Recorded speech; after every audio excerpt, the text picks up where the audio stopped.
باتیں عرض کی گئی تھی۔ آج بہت سے لوگ جو اسلام کے اور مسلمانوں کے دشمن ہیں اور لوگوں کو گمراہ کرنے میں لگے ہوئے ہیں، تو وہ ایک اسلام پر اعتراض یہ کرتے ہیں کہ مسلمان حدیث پر عمل کرتے ہیں، اور حدیث شریف کی جو کتابیں ہیں یہ کتابیں حضور اکرم صلی اللہ علیہ وسلم کے زمانے میں نہیں لکھی گئی، صحابہ کے زمانے میں نہیں لکھی گئی، بعد میں لکھی گئی۔ تو ہمارے نوجوانوں کے سامنے ایک یہ سوال کر کے ان کو بہکایا جاتا ہے کہ تم جو حدیث پر عمل کرتے ہو، حدیث شریف پڑھتے ہو، سنتے ہو، ان پر عمل کرتے ہو، یہ حدیث کی کتابیں تو حضور کے زمانے میں موجود رہی تھی اور صحابہ کے زمانے میں موجود رہی تھی، بعد میں لکھی گئی ہے، بعد میں لکھی گئی ہے، دوسری صدی میں اس کے بعد لکھی گئی ہے، تو لہذا یہ کتابیں محفوظ نہیں، دین محفوظ نہیں۔ اس طرح اس کا جواب یہ ہے کہ اللہ تعالیٰ نے اپنے قرآن کی حفاظت کی ذمہ داری بھی لی ہے، اور اللہ نے اپنے رسول صلی اللہ علیہ وسلم کی حدیث کی حفاظت کی ذمہ داری بھی اللہ نے کی ہے۔ اور جب اللہ تعالیٰ کسی چیز کی حفاظت کرنے پر آتے ہیں تو اللہ کسی سے بھی کام لے۔ اللہ نے حضور اکرم صلی اللہ علیہ وسلم کے دور میں، صحابہ کے دور میں، تابعین کے دور میں ایسے انسان پیدا فرمائے کہ جس انسانوں کو اللہ نے مضبوط اور قوی حافظے عطا فرمائے، اور ان کو اللہ نے مضبوط سینے عطا فرمائے، ایسے مضبوط سینے، ایسے قوی حافظے کہ لاکھ لاکھ حدیثیں ان کے حافظے میں محفوظ ہیں۔ تو اللہ نے جس طرح قرآن کریم کو محفوظ رکھا، ایسے ہی احادیث کو محفوظ رکھا انسانوں کے ذریعے، کہ ان انسانوں نے سن کر حضور اکرم صلی اللہ علیہ وسلم سے، صحابہ نے سن کر محفوظ کر لیا، جو کر صحابہ سے سن کر تابعین نے محفوظ کر لیا، تابعین سے سن کر تبع تابعین نے محفوظ کر لیا، اسی طرح سلسلہ چلتا رہا۔ چنانچہ صحابہ کے دور میں دیکھیے کیسی ان کی یادداشت تھی، کیسا حافظہ تھا۔ حضرت مسلم شریف، حدیث شریف کی ایک بڑی کتاب ہے، اس میں موجود ہے، حضرت عروہ فرماتے ہیں کہ حضرت عائشہ رضی اللہ تعالی عنہا نے مجھ سے فرمایا کہ عبداللہ ابن عمرو، حضرت عبداللہ ابن عمرو رضی اللہ عنہما حج کے لیے تشریف لے جا رہے ہیں، آپ ان سے ملاقات کرو۔ اور انہوں نے حضور اکرم صلی اللہ علیہ وسلم سے احادیث کا ایک بڑا ذخیرہ سن رکھا ہے، تو ان سے کچھ حدیث سنو اور اسے محفوظ کرو۔ چنانچہ حضرت عروہ فرماتے ہیں کہ میں حضرت عبداللہ ابن عمرو رضی اللہ عنہما کے پاس گیا، ان سے ملاقات کی اور ان سے حدیث سننے کی درخواست کی۔ انہوں نے مجھے حدیث سنائی کہ اللہ کے نبی صلی اللہ علیہ وسلم نے یہ حدیث شریف مجھے سنائی تھی کہ ایک زمانہ آئے گا کہ جس میں اللہ تعالی علم کو اٹھا لے گے، ان اللہ لا ينتزع العلم من الناس انتزاعا ولكن يقبض العلماء فيرفع العلم معهم ويبقى في الناس رؤوس جهال، کہ ایک وقت ایسا آئے گا کہ اللہ تعالی علماء کو اٹھا لیں گے اور ان علماء کے ساتھ ساتھ علم بھی اٹھ جائے گا، علم بھی ختم ہو جائے گا، اور پھر اس زمانے میں لوگ بے علم یا کم علم باقی رہ جائیں گے، اور وہی سردار بن جائیں گے، وہی لیڈر بن جائیں گے، لوگ ان سے معلومات کریں گے، وہ لوگوں کو غلط معلومات دیں گے، خود بھی گمراہ ہوں گے، لوگوں کو بھی گمراہ کریں گے۔ یہ حدیث شریف سنی۔ اس کے بعد فرماتے ہیں حضرت عروہ رضی اللہ تعالیٰ عنہ کہ میں نے یہ حدیث شریف حضرت عائشہ رضی اللہ تعالیٰ عنہ سے عرض کی، تو انہیں یہ حدیث سن کر بڑا تعجب سا ہوا اور بڑی بھاری بھرکم یہ بات انہیں معلوم ہوئی۔ تو انہوں نے مجھ سے کہا کہ جب حضرت عبداللہ ابن عمرو حج سے تشریف لے آئے تو پھر ان سے دوبارہ معلوم کرنا ہے۔ چنانچہ حج سے تشریف لے آئے، مہینے گزر گئے، اس کے بعد میں نے ان سے یہ حدیث معلوم کی، انہوں نے پھر یہ حدیث سنائی اور فرماتے ہیں لم یزد ولم ینقص، ایک حرف کا بھی فرق نہیں آیا۔ جو الفاظ پہلے سنائے تھے حج پہ جانے سے پہلے، بعینی وہی الفاظ، کسی ایک حرف کا، زبر زیر کا کوئی فرق نہیں آیا۔ ہم تو ایسا ہے، آج کوئی بات کہتے ہیں کل وہی بات کہنی پڑ جاتی ہے تو اس پر تبدیلی ہو جاتی ہے، اور 20 دن بعد، مہینے کے بعد تو ہمیں یاد ہی نہیں رہتی کہ ہم نے کس سے کیا کہا تھا۔ لیکن اللہ نے اپنے صحابہ کو، اپنے رسول صلی اللہ علیہ وسلم کے صحابہ اکرام کو ایسا مضبوط حافظہ عطا فرمایا تھا کہ جو بات انہوں نے اللہ کے رسول صلی اللہ علیہ وسلم سے سن لی وہ من وعن ان کو محفوظ ہو جاتی تھی۔ اسی طرح حضرت ابو ہریرہ رضی اللہ تعالی عنہ کا واقعہ لکھا ہے کتابوں میں کہ حضرت ابو ہریرہ رضی اللہ تعالی عنہ کو مروان بن حکم جو اس وقت کا حاکم تھا اس نے بلایا اور حضرت ابو ہریرہ رضی اللہ تعالی عنہ سے درخواست کی کہ آپ کچھ حدیثیں لکھوا دیں،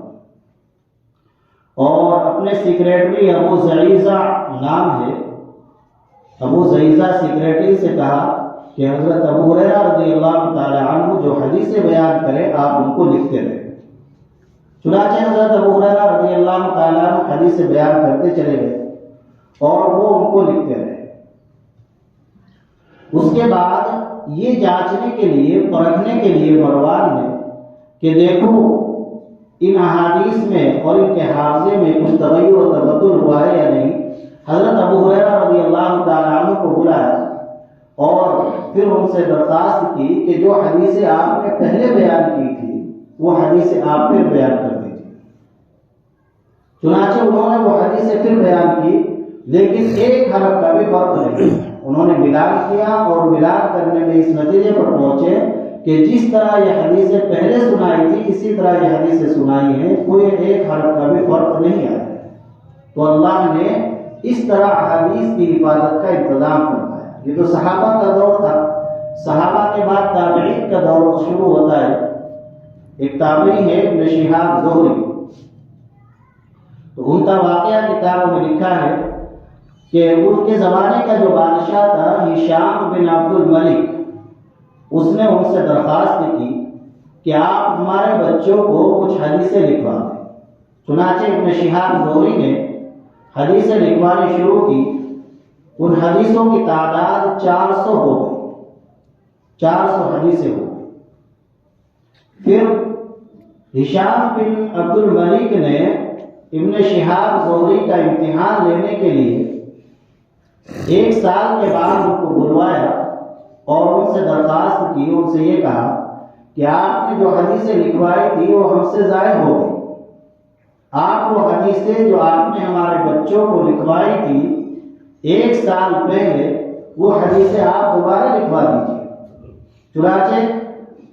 ابن شہاب زہری رحمۃ اللہ علیہ نے وہ حدیثیں دوبارہ لکھوانی شروع کی اور 400 حدیثیں لکھوا دی، لیکن 4 حرف کا بھی بلکہ 1 حرف کا بھی کوئی فرق نہیں آیا پہلے لکھے ہوئے میں اور اس وقت کے لکھے ہوئے۔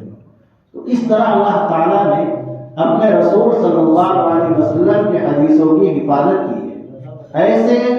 حضرات اور محدثین گزرے ہیں کہ جن کو 1-1 لاکھ حدیث، 2-2 لاکھ حدیثیں، 3-3 لاکھ حدیثیں یاد تھیں، اور لوگوں میں مشہور تھا کہ ان کو اتنی حدیثیں یاد ہیں۔ ایک محدث گزرے ہیں ابو زرعہ رازی رحمہ اللہ،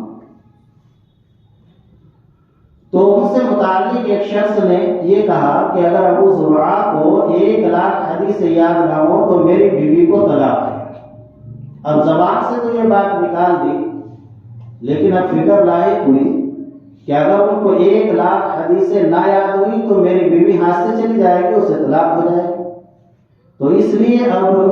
علماء کے پاس، خود ابو زرعہ کے پاس ہی گئے اور ان سے جا کر معلوم کیا کہ جی میں نے یہ کہہ دیا کہ آپ کو 1 لاکھ حدیثیں اگر یاد نہ ہو تو میری بیوی کو طلاق ہے۔ تو ابو زرعہ اس وقت خاموش رہے، کوئی جواب نہیں دیا۔ پھر اس زمانے کے ایک بڑے عالم تھے ابو حاتم رازی ہی کے ساتھی، ان کے پاس یہ پہنچتے ہیں، یہ سائل ان کے پاس پہنچا اور ان سے جا کر معلوم کیا کہ جی میں نے بیوی سے اس طرح کہہ دیا، میری بیوی کو طلاق ہوئی ہے یا نہیں۔ تو انہوں نے بتلایا کہ بھائی یہ تو آپ انہی سے جا کے معلوم کرو، اس کا صحیح جواب تو وہی بتلائیں گے، ہونا ہی چاہیے۔ کہ اگر ہمیں کسی بات کے بارے میں معلوم نہیں تو ہم ایسے نہیں اپنے عقل سے جو چاہے بتا دیں، جو چاہے جواب دے دیں، نہیں، ہمارے سے بڑا جاننے والا موجود ہے، ان کے پاس نہیں۔ تو وہ واپس آئے اور ان سے جا کر پھر ان سے آ کر عرض کیا کہ اس طرح کا واقعہ پیش آیا ہے، آپ میری اس پریشانی کو حل فرمائیں۔ تو انہوں نے فرمایا کہ بھائی مجھے تعداد تو معلوم نہیں کہ کتنے حدیثیں مجھے یاد ہے کتنے نہیں، میرے کمرے کے اندر جو کتابیں ہیں، جو لکھی ہوئی حدیثیں ہیں،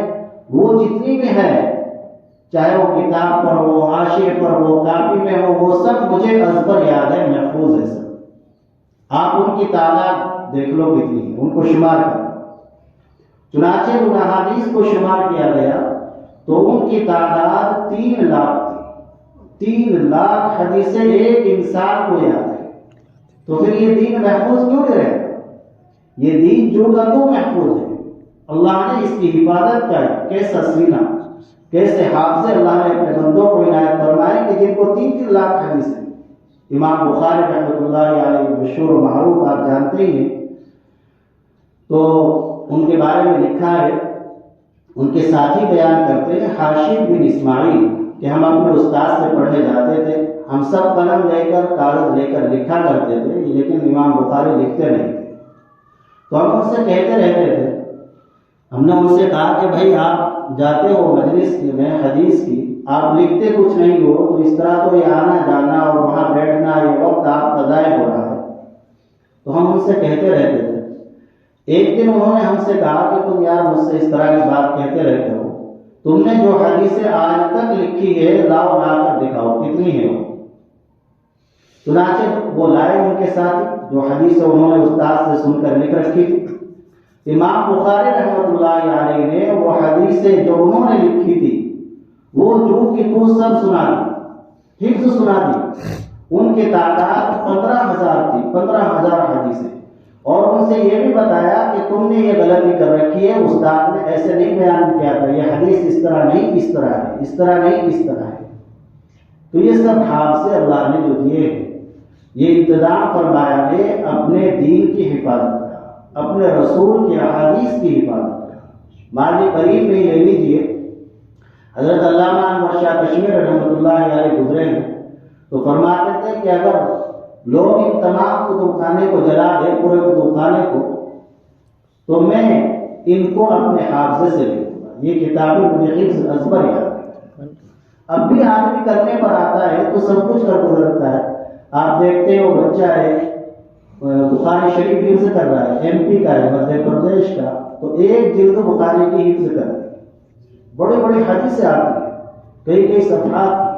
پڑھنے کے ساتھ ساتھ اپنے جو پڑھنے کے کام ہے وہ بھی پورے کر رہے ہیں، اور خارج کو بخاری شریف سناوت آگے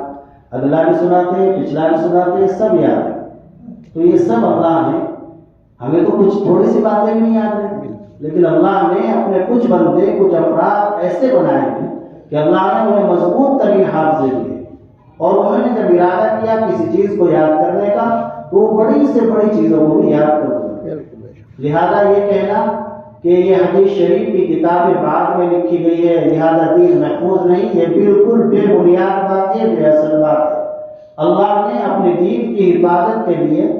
کتابوں کو ہی نہیں محدود نہیں کیا ہے کہ کتابیں لکھی جائے گی چلے دین محفوظ رہے گا، نہیں، دین کی حفاظت کا اللہ نے ایک اہم ذریعہ بنایا ہے، سینہ بسینہ یہ کہ دین محفوظ رہا ہے۔ لہذا ہمارا یقین یہی ہونا چاہیے اور ہمیں معلوم ہونا چاہیے کہ جس طرح ہمارا قرآن محفوظ ہے ایسے ہی ہماری احادیث بھی محفوظ ہے، جیسے اللہ کا کلام محفوظ ہے، اس میں زبر زیر کی کوئی تبدیلی نہیں ہوئی، تو ایسے ہی اللہ کے نبی صلی اللہ علیہ وسلم کے احادیث بھی محفوظ ہیں۔ ہاں، جن حدیثوں میں گڑبڑی ہوئی ہے اور جن میں کچھ ذرا سا بھی پھوٹ گیا ہے تو علماء نے، محدثین نے ان احادیث کو الگ کر دیا اور مستقل ان پر کتابیں لکھ دی، اور ان کے لیے وہ کتابوں کا ایک بڑا ذخیرہ ہے اس کا بھی، موضوعات کے عنوان سے کہ یہ حدیثیں گھڑی ہوئی ہیں، یہ صحیح نہیں ہے، وہ اس لیے لکھی ہے کہ ان پر عمل نہیں کرنا، ان کو بیان نہیں کرنا۔ جیسے ڈاکٹر کوئی نسخہ لکھ کر دیتا ہے، اس کے نسخے کے اندر دوائیں ہوتی ہے، کچھ پرہیز کی چیزیں ہوتی ہے، تو جو دوائیاں ہوتی ہیں وہ تو استعمال کرنے کے لیے ہوتی ہے، جو پرہیز کی چیزیں ہوتی ہیں وہ بچنے کے لیے. تو اسی طرح حدیثیں جو صحیح ہیں، حسن ہے، عمل کے لائق ہیں، وہ الگ کتابوں میں لکھی ہوئی ہے، اور وہ حدیثیں جو لوگوں نے گھڑ رکھی تھی تو ان کو الگ کر کے لکھ دیا تاکہ آنے والا